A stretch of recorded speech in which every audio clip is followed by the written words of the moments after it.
এই জায়গাটার ভিতরে রাসূল সাল্লাল্লাহু আলাইহি ওয়াসাল্লাম তিনজন খুলাফা রাশিদুনকে আপনার জান্নাতের সুসংবাদ দান করেছিলেন। রাসূল সাল্লাল্লাহু আলাইহি ওয়াসাল্লামের আংটি ওযু করার সময় এই কুয়োর মধ্যে পড়ে যায়। আসসালামু আলাইকুম ওয়া রাহমাতুল্লাহি ওয়া বারাকাতুহু। সম্মানিত হাজী সাহেবগণ, আমরা এখন কুবা মসজিদের পাশে অবস্থান করছি। আজকে আমরা আপনাদেরকে একটি ঐতিহাসিক স্পট আমরা দেখাবো। সেটা হচ্ছে গিয়ে সেই স্পট। এখানে বীর আরিস বলা হয়ে থাকে, অর্থাৎ ওয়েল অফ আরিস।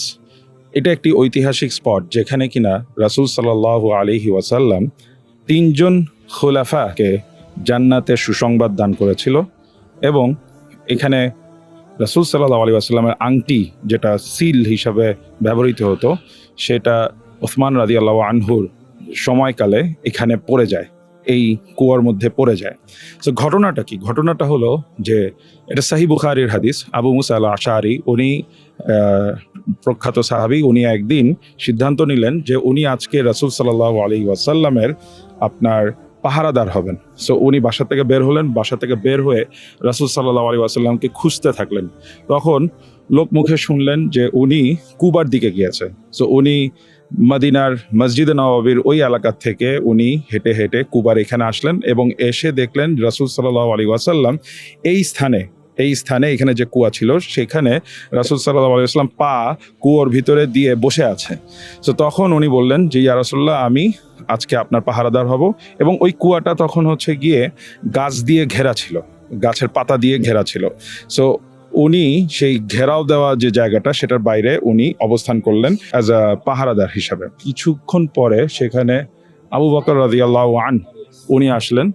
উনি এসে অনুমতি চাইলেন যে ওনার পাশে বসার। সো তখন রাসূল সাল্লাল্লাহু আলাইহি ওয়াসাল্লাম ওনাকে অনুমতি দিলেন এবং বললেন যে তাকে জান্নাতের সুসংবাদ দাও। সো আবু মুসা আল আশআরী উনি আবু বকর রাদিয়াল্লাহু আনহুকে জান্নাতের সুসংবাদ দান করলেন এবং বললেন আপনাকে অনুমতি দেওয়া হয়েছে। তখন উনি গিয়ে রাসূল সাল্লাল্লাহু আলাইহি ওয়াসাল্লামের পাশে গিয়ে বসলেন। তার কিছুক্ষণ পরে ওমর রাদিয়াল্লাহু আনহু উনি আসলেন। উনি এসে ঠিক একইভাবে উনি অনুমতি চাইলেন এবং রাসূল সাল্লাল্লাহু আলাইহি ওয়াসাল্লাম তাকে অনুমতি দিলেন এবং সেই সাথে জান্নাতের সুসংবাদও দান করলেন যে তাকে জান্নাতের সুসংবাদ দান করো। সো তারপরে ওমর রাদিয়াল্লাহু আনহু এই কুয়ার পাশে রাসূল সাল্লাল্লাহু আলাইহি ওয়াসাল্লামের অপর পাশে গিয়ে উনি বসলেন। তো তারা তিনজন যখন এখানে বসে সময় কাটাচ্ছিলেন তার কিছুক্ষণ পরে ওসমান রাদিয়াল্লাহু আনহু উনি আসলেন। উনি এসে এবং ঠিক একইভাবে অনুমতি চাইলেন। তখন তাকে অনুমতি দেওয়া হলো এবং রাসূল সাল্লাল্লাহু আলাইহি ওয়াসাল্লাম বললেন যে তাকে জান্নাতের সুসংবাদ দান করো।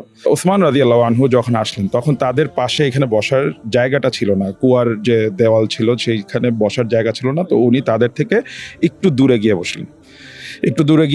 তখন আবু মুসা আল আশআরী বলছেন যে পরবর্তীতে যেটা উনি লক্ষ্য করলেন সেটা হচ্ছে গিয়ে যে তার অবজারভেশন যেটা ছিল সেটা হচ্ছে গিয়ে যে এই তিনজন যারা কিনা কুয়োর মধ্যে পাশাপাশি বসেছেন তাদের কবরটাও কিন্তু পাশাপাশি।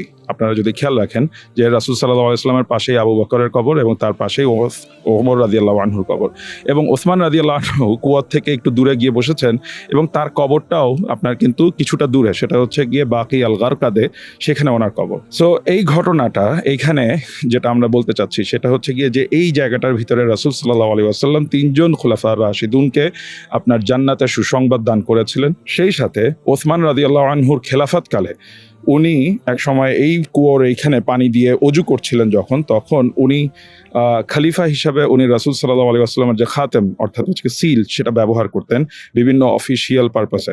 ওযু করার সময় তখন এই আংটিটা পড়ে যায়, ওনার এইখানে পড়ে যায়, এই কুয়োর মধ্যে পড়ে যায় এবং উনি ওনার লোকবল দিয়ে এই পানি বের করে সেচ করে করে খোঁজা হয়েছিল, কয়েকদিন যাবৎ খোঁজা হয়েছিল, কিন্তু এই আংটিটি আর পাওয়া যায় নাই।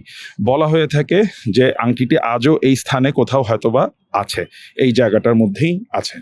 ধন্যবাদ। আজকে এই পর্যন্ত। সুবহানাকাল্লাহুম্মা ওয়া বিহামদিক আশহাদু আল্লা ইলাহা ইল্লা আনতা আস্তাগফিরুকা ওয়া আতুবু ইলাইক।